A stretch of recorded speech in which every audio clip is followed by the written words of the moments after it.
Good morning.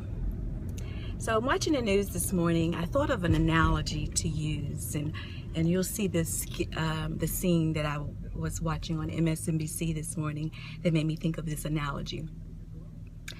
So if you've had this table that's been lopsided and you've been dealing with this lopsided table now for years and it's so annoying to you.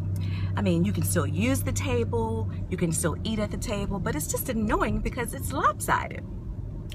Suddenly someone comes along and they tell you that, hey, I can fix that lopsided table for you. And you know of this person. You know that this person has made millions and billions of dollars for doing hair. And they do hair really well.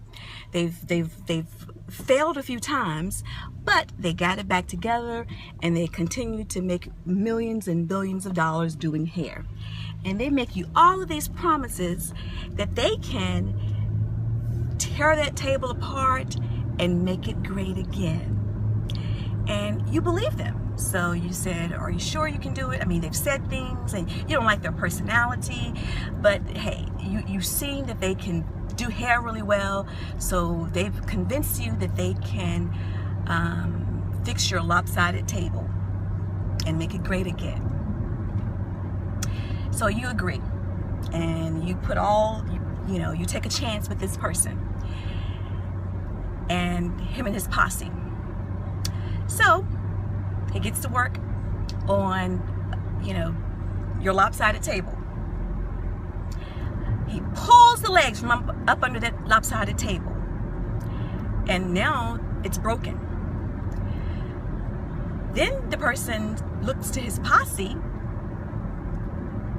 to say, okay, let's get it together. We gotta fix this, we gotta fix this. And all of his posse doesn't know anything about fixing the table either. They do hair too.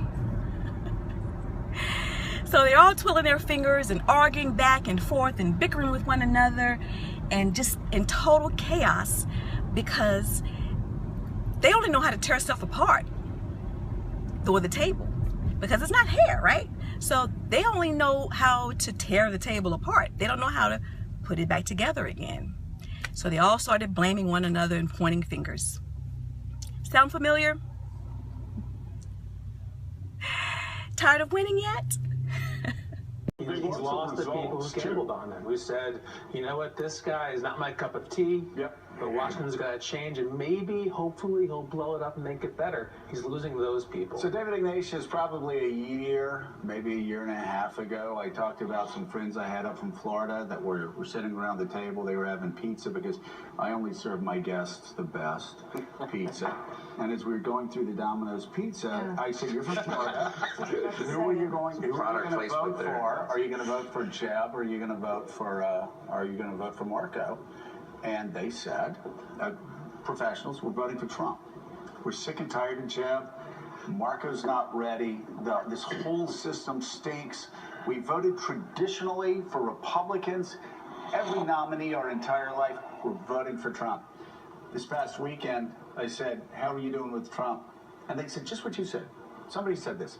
We took a chance on him, and he made fools out of us.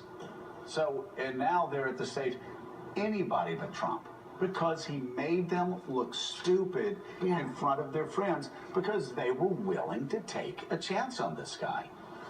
There's a lot of buyer's remorse in the country now. The poll numbers show you that. Yeah. We're just into the first months of the new administration, so you can't say that this is the end. The question is whether he learns anything from his mistakes. In the first 2 months, he governed in headlines. He governed in executive orders. Bam, bam, bam. See, I'm doing it.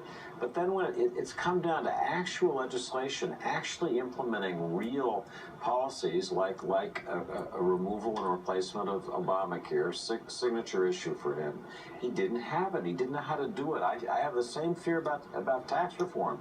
There are so many different versions of it out there, and no evidence yet the president has figured out how he's going to craft those together into a piece of legislation.